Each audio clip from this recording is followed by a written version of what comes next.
please see the link in this episode's description for a trailer for an element of Pugilism. And there is a Z-Fest like contest going on, so do with that as you will. I'm a libertarian. I want you to choose what you want to choose. No, I mean, don't you want people to like us? That's the whole point of it. I want people to like us for us, not because they feel like... Because we told them to? Yeah, we're informing them, and then they can make their own decision. Well, please click the link and click like. Thank you. You're listening to this episode on Spotify, Apple Podcasts, or YouTube. Hit that subscribe button and leave us a comment. It would greatly benefit the show. Welcome to Movie Baiters with the Farx brothers. I'm Kyle. I'm Kirk. And we are with our dear friend and comrade, because he's a communist, Ryan Becken. Ryan, we always ask people, what hyphen, because you're a multi-hyphenate. You know, when you're talking about that, though, real quick, hold on. But the code to my phone is CCCP for some reason. It's 2227. So you weren't far off. I don't know where that... Wait, where's the extra C? Because Chinese Communist Party... No, it's just like the Soviet Union, right? CCCP. Obviously, I studied history. Yeah. I was alive in the 80s. Yeah. I didn't know that. Yeah, Soviet Russia, or whatever. Okay. But I don't know. In Soviet Russia, phone enter code on you. That's true.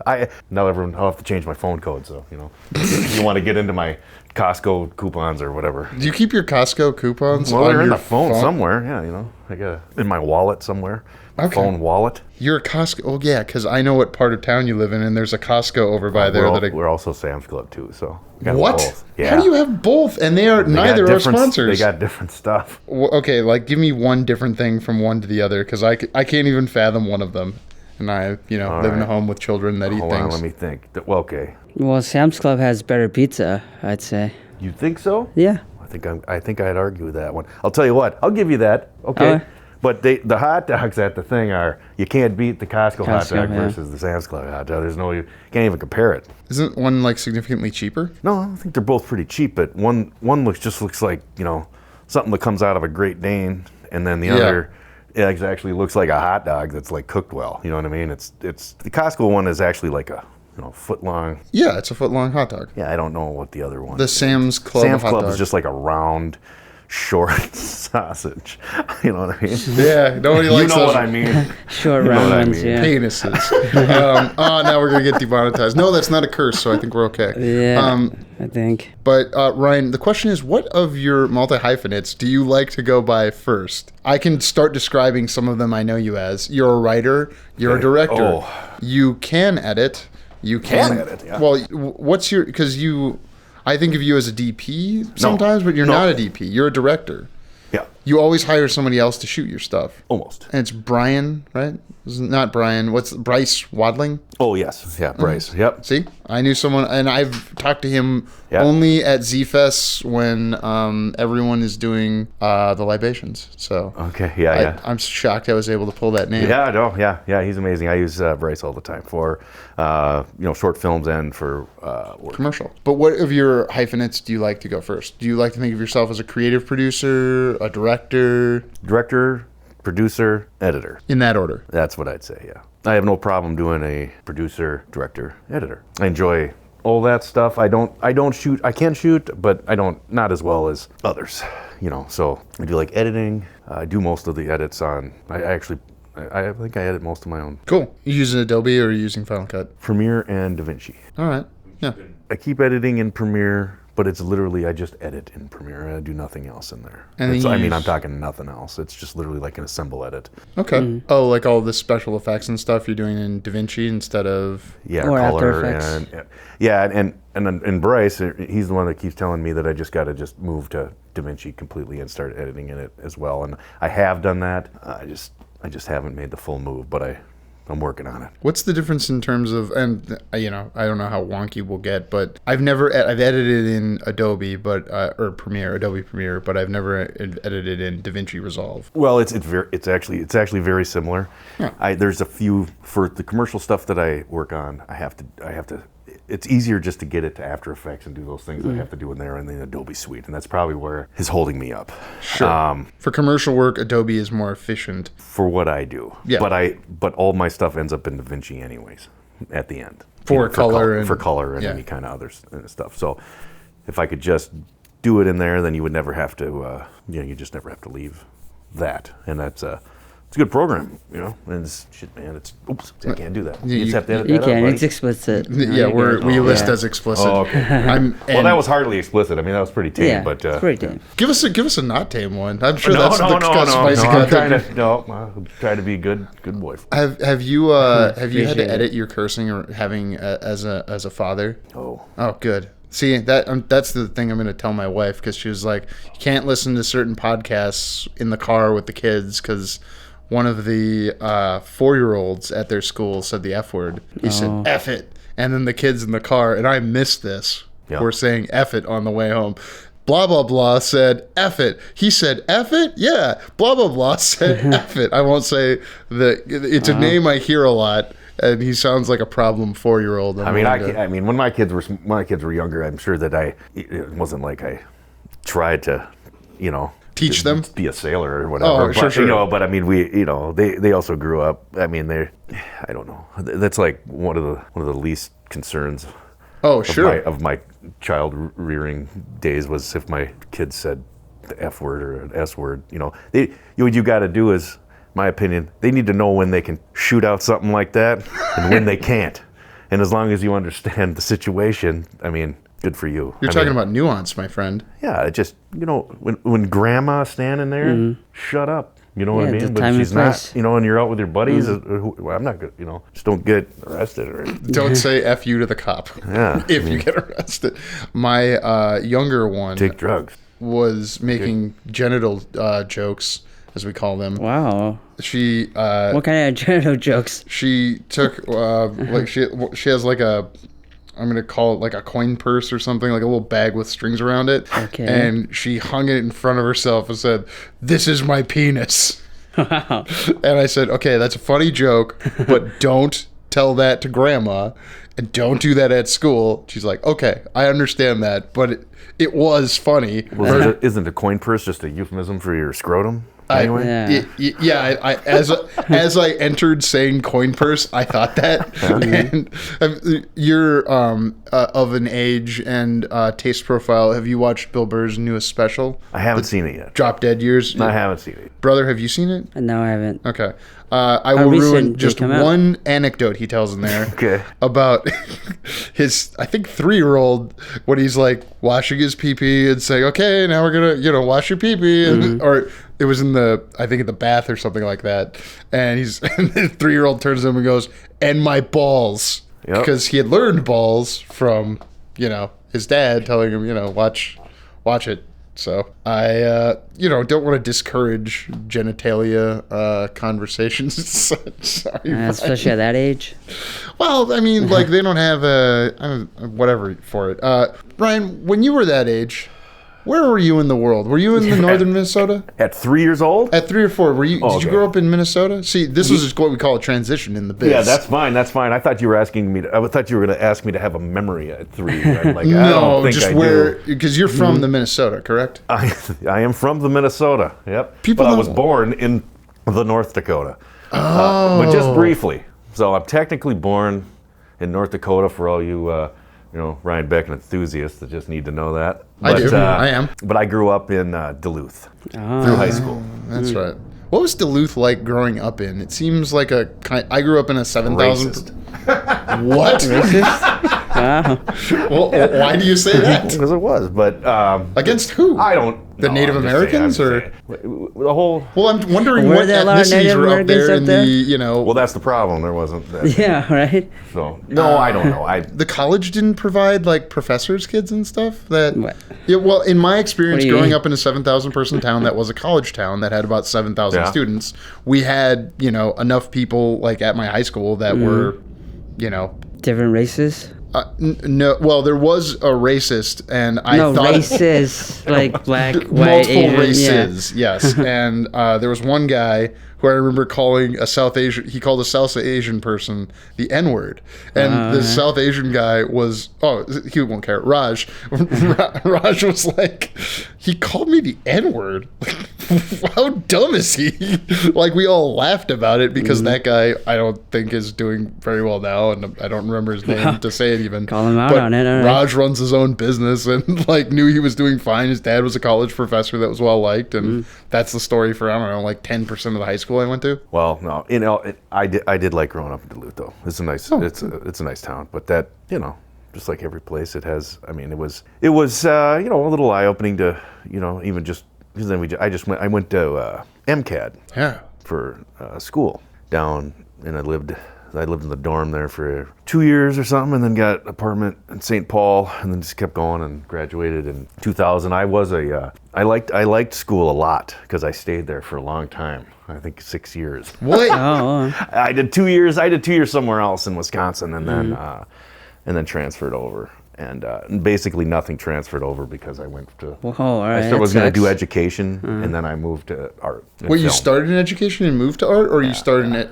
Oh, because one of the things I think about when I think of you is how when you went to art school, the artistes were not inclusive of you. I think is what you told me because. Oh, did I? Yeah, you were like. Oh yeah, there was a couple moments there. That's cool. I was in high school. I lifted weights and played football and was and did this. But then the other flip side, and doing all those. Everything like sports and all that, and then the other side of it, I'd be I'd be trying to paint, and I made videos, and I did. I still do all that today. It's like that was all a real thing because I still do exactly the same things today. I coached football for little guy football for 10 years with my kids. I've loved it. And I'm retiring from that this year because they're both in high school now, and I don't have any more kids to coach. So I think it's weird that if I would just hang around and coach other people's kids, so I have to stop. On a volunteer basis. And now, but then I paint. I still paint. Took a hiatus from that, but I paint. I still make videos, but I'm still.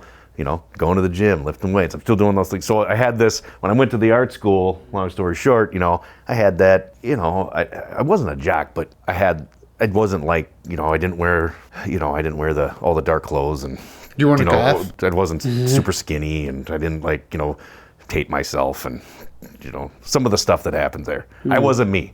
I didn't care that it was there, but, there was a few, characters there that didn't like me. But the interesting part about when you're a person that does some of those things that you do, I like to handle issues like that or problems, and that still goes to this day, in person. Okay. And so when you handle problems in person with people that are like to do a lot of behind the back stuff, and boy, do you think that goes on now with like social media and stuff? I mean, what, kids are mean to each other on social media? Oh god, or just the balls that people have on social media to what they say, and then if you got them into a room, they're not saying that stuff. They're not talking to you that way. Yeah. They're not going to express themselves that way.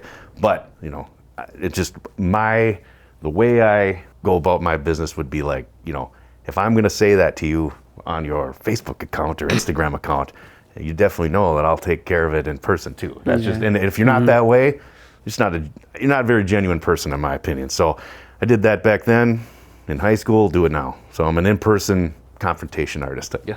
Confrontation artist. Oh man. Whatever you need to do, that. I appreciate being direct, and it's probably because you were born in North Dakota and not born in Minnesota that you're able to talk directly to somebody about whatever. I'm sorry, I like besmirching Minnesota at every chance I get to Minnesota nice. Passive aggression. Yeah. And I am not that way, and have actively fought to be against that way. I also relate to your story because when I was in high school, I went from football practice to the play practice, and that was great. Because all the girls, they're both, and then I was also on the swim team, and there were no girls there's lots of women in these things, but no other guys. So I wasn't competing. Now I was way too Christian to do anything about that. But just looking back on it, it was oh man, target-rich environment. Wow. And I, didn't take advantage of that. And then I went to a college that had 3 guys to every 1 girl. Oh, yeah, MCAT, is that longer. pretty even, like guys to girls? Oh boy. Back in the day, I mean. I don't know. Yeah, I think so. I mean, I can't. Yeah. Now I'm going to ask kind of a weird, not film-related question, because this is a bait show you're on about Upper Midwest movie makers. Did you meet your wife at MCAT? No. Okay. Nope. Met her at a bar. Nice. Ooh, nice. You know, yep. Like, did you plan to meet her at that bar, or was it a random? No. I just met random her. You know, just ended up seeing her at a couple places when we used to, you know, hang out. do that kind of Yeah. thing. Pretty heavy in St. Paul. Oh, And, yeah. Wait, what part of St. Paul? This was on Rice Street back in, you know, we're like club. No, what was it called? Rice Street. There was a bar called the Chalet. The Chalet? Yeah, they had karaoke there at the time, and we did a lot of that. What do you sing at karaoke? Sorry. Me? Karaoke? Yeah. Oh, Karaoke? yeah. He said it in the way the folks from Japan say it, I guess. I did. I think yeah, so. I think karaoke is the way Japan people say it. Wait. I say Yeah. I say karaoke. Karaoke, yeah. That's But karaoke is also, you know, Yeah. I think that's fine. I don't know. Maybe that's correct, and this I'm is wrong. definitely, you should bait my brother on this. Like the pronunciation of karaoke? Karaoke? No, it's not because Karaoke? you're Asian, dear well, brother. It's Give the Asian guy to debate Oh, it. I don't know. Ooh. We used to sing. The one thing that back in the day, we used to do karaoke roulette. That was the one thing that was fun. So you would just, you know, somebody out in the audience would just call out like the first numbers, and then somebody else would call out the other numbers, and the DJ would spin that up, and that's what you're singing, brother. Oh, man. And then you just have to figure it out. So that was later on in the night, usually, you know. Sure. But yeah, that was something. So You know, what would you sing if you and your wife went out to sing? Careless some- Whisper, man, from Wham, for sure. Okay. You know, that was a I don't know it. what? Yes, you do. I'm careless. Yes, you do. You I'm know sure the I would saxophone riff. Everyone does. Do the saxophone riff. Come on. Oh, yeah. Oh, yeah. Okay. Where would I ever... Dance again. That song? Yeah, know where it. you hear that's a song you hear like every year or so, but like it's always in the background of something that's not. It's setting a mood, and that's a mood. And you're saying karaoke led to you having 2 sons that are now in high school. I guess. That's Long true. story short, yeah. Yeah. I like to jump around, Ryan. Why aren't you doing a Z Fest this year? That's where we really got you here, is to Yeah. ask Oh, it in find person, out not why? on social media. Oh, No, because we like you and you're our. I think of you as a friend. That's why I asked you. we've done a Z Fest. For I don't know. 10 years in a row. Yeah, for sure, 10 years. I think. Yeah. You know, we just couldn't. I was busy, and could have been that. You know, this is the year I needed a little bit. You know, maybe somebody else had to push me into it. You know, I was kind of laming out. So, and I don't just pull triggers on any idea. So we couldn't come up. Didn't have anything that we loved, and then we kind of ran out of time, and that's about all I want to say. Oh, No, I hear that's you. fair. Yeah. That brought up I did write down some things I wanted to, like, what are we going to cover in the interview with Ryan? How'd you meet Brian? I think you've told me, but I don't remember. You talking about McDonald? Brian McDonald, Mr. Z-Fest, Mr. Z-Fest, as he said it to me once. At I met him at that same karaoke bar. Wow. where you met your work husband and your wife.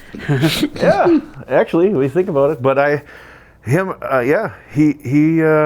he worked there He worked at the bar? really briefly, yeah, and then He's a singer, wasn't he? Yeah. Like an actual singer in a yeah, band? he had a band in the '90s. They were pretty sweet. We used to go watch them play at like Fine Line and all over. And I met him, and I was making films at the time. I think I was still at MCAT, and so we kind of hit it off, and I made like a karaoke documentary at that bar. What? For like one of my projects. Where's Yeah, that? Well, I got it. On a Not drive online, somewhere? though. Well, no, it's online somewhere. Oh, Okay. You know where We'll that find was. it. That's a classic.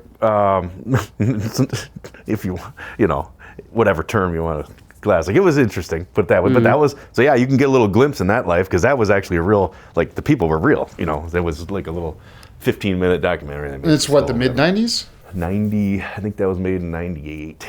Okay.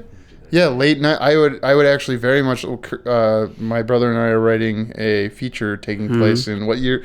I put 98 and then got yelled at by the other 2 writers. What year Well, we is it? said mid 90s, 96. It's 96. So I put 98 and it's 96. Excuse me. It takes place at a middle school, so not karaoke bars. But I'd be interested still to see, like, I remember in the 90s, and it's not the same as it is now. You used to be able to smoke in like McDonald's and Perkins. Oh yeah, And yeah, that's different. smoke everywhere. Yes. you could, well, hey, getting the American people to stop smoking is like a big deal. Yeah. So Brian is working in this bar. You'd see him around. You guys were all you all kind of knew each other over there on Rice Street by the chalet. Mm-hmm. And Yep, that was a couple year hangout there. Just met a lot of people. I don't know. We had the same interest, I guess he liked to make movies. He made music, so acted, did the acting, and we just, so I don't know. Yeah, we've been hanging out for, fuck man, it's 30 years. Shit. Almost. All right. Yeah, that math checks out.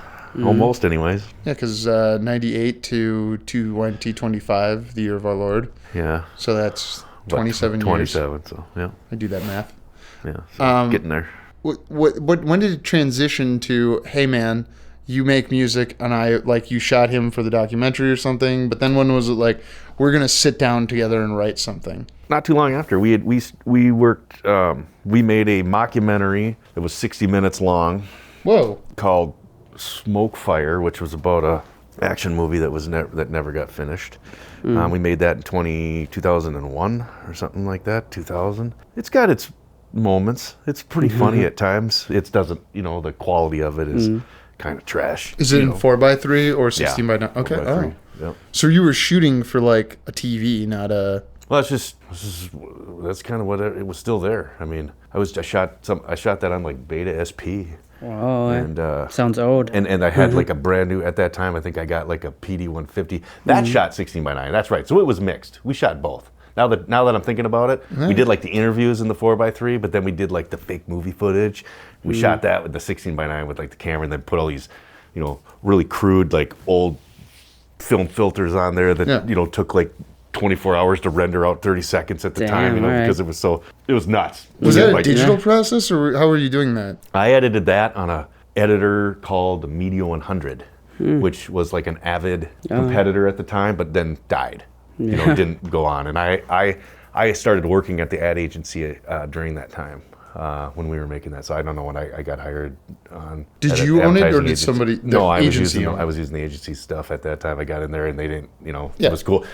Back then, man, you're talking about smoking everywhere. I used to sit in the editing like room at the agency. Like these guys like McDonald and my other buddy Pork Chop and stuff that was doing this stuff with. We'd sit in there. We'd stay up in the place till like midnight, 1 in the morning, just smashing heaters and stuff right in the building. And I mean, they didn't care, and it was just a weird. Just imagine that now. It was crazy. And I can't imagine how it smelled in that place, man. It must have just been a wreck, just a wreck in there.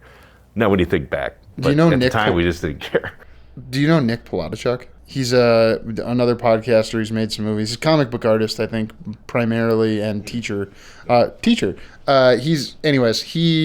was actually looking to see if you'd been on his show because I wanted to listen to that interview again, and you haven't been. I knew that. No. He brought up... I don't do this very much, as you can tell. No.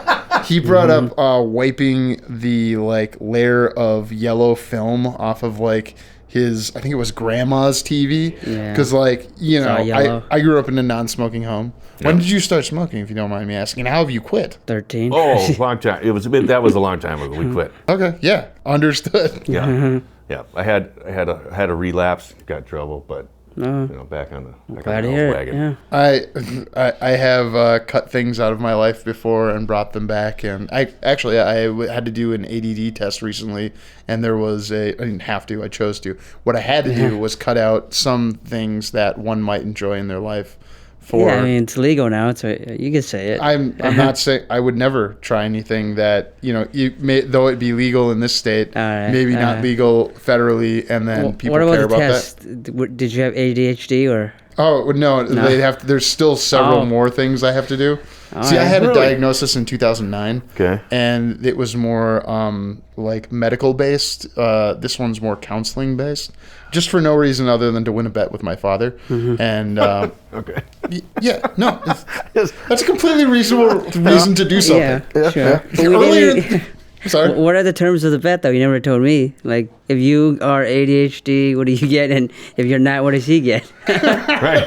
What do I win now from? We want to know. Yeah. And to be clear, adopted father, because we are brothers that were separated early on in life. It's important to keep up the lore in these interviews.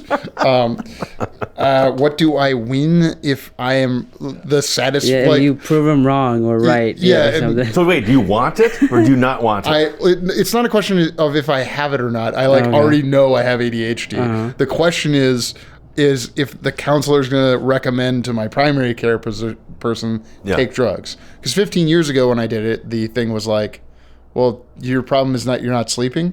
Yeah. So these drugs will keep you up more, like Adderall and stuff like that. Yeah. So don't take them. And that makes sense to me. I've had painkillers before that got me down to like 3 hours of sleep a night. It was because I hurt my back. Right. Yeah. And I got off of them easily enough. They were prescribed to me, and I ruptured my Achilles at accepting a film award once. I didn't want to be in a picture with somebody. I don't have to get into why. And it was for 50-50. You've gone to that. You've won 50-50, haven't you? No, never done it. You never did 50-50? No. Damn it. Okay. Well, maybe that's why we were winning an award, because you weren't there. Nice. Way to compliment him, yeah. And so, I ran up a staircase in the Mall of America, and my shoes weren't tied well, and I ruptured my Achilles. And I had to take painkillers for that, Oxycontin. And I got off of that in 3 days, so... Wow. I feel my ability to since you brought up heaters and smoking in the 90s. Now you just have to try heroin and get off of that too. Yeah. No, you got Oxycontin every 3 days. Yet. Maybe when I'm in like a very old age, I would like to try those things. Heroin? That's probably when I'll try skydiving. Is when I'm a really old age. Yeah. Because that's one thing that I'm not a big fan of heights. I'll tell you that. I fought through it because I did rock climbing at one point. Okay. That's nothing crazy, but I think we didn't like heights, but I had a buddy that we started doing some rock climbing around Duluth and everything like that, and that was just another thing that it was fun. But I think the biggest thing I ever did was rappel down Palisade. Okay. But I did not get back up it. And then I climbed. I think I walked over to. It wasn't the main wall, put it that way. We got up some other way. I did, anyways. He don't think he did either, but just to hang over that thing and rappel down was a pretty big heights thing. But Did you I still feel like don't Tom like Cruise? it to this day. Well, at the time, I did not think about Tom Cruise at that. I was probably just. But getting back to skydiving, it sounds really fun, but I don't know. Think I could do it. I think I'd wuss out. But when I'm 87, who cares? It'll be like the last thing you do. Right. Like if it anything? is, whatever. Right. So I might do it then. That's kind of where I'm. If I splat, Lived a good life. whatever, Yeah. If I splat, he was meant to splat. Yeah, I could see that. Yeah, so I might. I hope you don't. Just going off your thing where it's like, if you want to do heroin, you might do it at 87 because who gives a shit anymore. You know what I mean? You get addicted, you got your 401k, you just heroin it out. Just find a dealer. Well, we might not have crazy. a 401k by the time I could use it. Oh, that's true. Well, you see, You just gotta hope for the ebbs and flows. I'm not looking at mine right now. I'm too scared, so I'm not looking at it right now. Yes. But it's not the first time in my life that I've been scared to look at it either. So. Oh, sure, yeah. There's a meme going around about like someone sitting like, it is 2008 and I'm in the middle of a financial crisis. It is 2020 and I'm in the middle of a financial crisis. It is 2002. I'm in the middle of a financial. And it's like, yeah, if you look at the stock market and do that, Yeah. I don't think I'll be using my 401k for heroin, though. I didn't see a word. It was an idea. Yeah. Sure. If you chose to. I can't use I could pull out from my 401k at a severe tax penalty, which is really why people are listening to this show. Do you form a 1099 to like make your movies against when you've been making movies in the past? Never. Okay, so it's always been, you've had like what, a W-2 advertising job / what you do now, and then just making movies was, this is my art, I'm doing it on the side. Yep. Why? That's what I wanted to do. No, I get it. We've had Passion? That's not to say that we haven't. We had a thing called City Council Productions at one point. That was an S corp or something like that. So we did some of that stuff, but and then Brian Turek, who he had a Thirsty Productions that was like an actual company that he would, if he produced it, he might, he ran that through his company or whatever, and then was able to write off some of that stuff. But the last handful of movies would just actually, I know of a band that calls the movie cost $2,000 to make, then that's just $2,000 I don't have anymore. Yeah. Okay. Oh, so that's actually a fun thing to talk about. Is like you've seen movies of mine where we spent like $3K on, and then ones where we spent 500, and it's hard to kind of figure out the exact right numbers. I don't know. I've struggled with that. Have you? On figuring out what your movie costs, or figuring out what the sweet spot of like how much a short should cost? Yes. Both. Yeah, both things you've struggled with. Yeah, both questions. The sweet spot. Well. I mean, that's all right. I don't know. Honestly, if I can think of the last couple films, I mean, we've been literally trying to just find an idea. I wasn't willing to spend a bunch of money on the last 3 movies we made. Okay. That wasn't always the case, but it was just like, I mean, it's, for the most part, it's to spend a bunch of money on. Oh. The for the chance of, you know what I mean, like. But you still need to spend some money, and a lot of that goes to the food, basically. Honestly, you shoot for a weekend or something, you're spending, not the most of it, but you just end up spending, hundreds of dollars on food, easily. $500 on food, depending on how big your crew is or whatever, and bringing it in. So, and that's you got to do that. So I mean, put that one right on the top of the list. Rentals, all right. And then rentals, but a lot of the stuff just with the crews and people that I've. A lot of the gear and stuff between what I own or have access to, and then between Bryce, who's, and we're just, kind of the crew and the team that does that. Those are costs that I don't really have to concern myself with because it's already there. Yep, we just put that on a grant application that, if you factored in the equipment that we already own, then yes, we have this, the budget of this would have been that, but it wasn't that from out of our pockets that time for this. Right. Because there's a difference between 4 figures and 5 figures, let's say. And a lot of people spend 5 figures on shorts who are in a different career trajectory as it pertains to narrative film production. Yep, I believe that. What's your favorite of the last 3 you did since you mentioned them? The last 3, because I've seen all 3 of your last movies. And I'm trying to think. Favorite of mine? Yeah, kill one of your darlings and tell me which one's your favorite. Marry, fuck, kill these last 3 movies for me, because I remember them. There's the one with the horse that Brian talks to. There's the one with multiple Brians. Is that 3 years ago? And then what's the one in the middle? What was Meatballs? Meatballs. That's probably, I don't know. That was, you know what? That was probably the most fun to make, that one. As just having a good time, making a film with your buddies. And doing that. Oh, there's Tuffy in the middle there too. That's right. I forgot about that. So there's been 4 recent ones.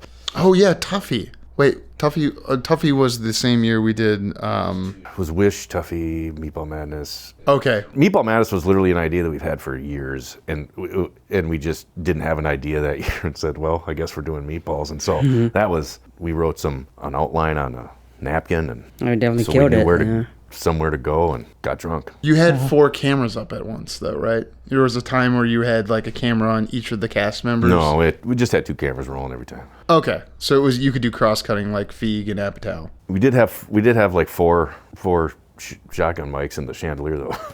That's what it was. That's all hanging there. That was, Make sure to get everything. Not that that's brilliant, but that was, we had to hit them in there somehow. Was sound easy enough to clean up, according to the person who did it? Because I don't assume you did it. Well, yeah. I think we had one issue that we had to have like some ADR done because one of the actresses, kind of went away from it too far, just on a scene, and the mic was hanging up high, and we didn't have anything, to help catch it. So that's okay though.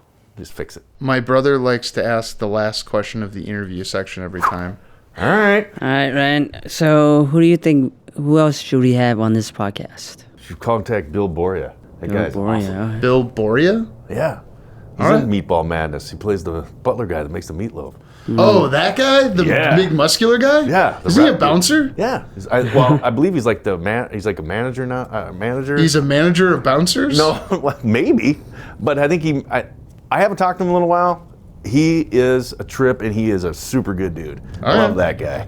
He's in your movies, so that's how I know him. Yeah, he's awesome. He's Bill awesome. Boria. Okay, yeah, I knew who you were speaking of as soon as you said what his position in. What about the Keebs? We do have to get Jimmy Keebs on. You're right, Jimmy Keebs, Bill Boria. Damn, this is why we ask. Yeah. And now I can send them this episode. Jimmy's another classic. Great Love kid. Jimmy. So my question to ask. Sorry, I'm just gonna do it. Yeah, go ahead. The question I ask everyone, not you, but I ask people like when I'm in person, trying to like, hey, what's the last movie you watched in a movie theater? And Jimmy Keebs, when I saw him last year sometime, he was like, Ghostbusters Frozen Empire. Loved it. It's like, I'm not going to criticize that. And then I probably did. So sorry, Jimmy.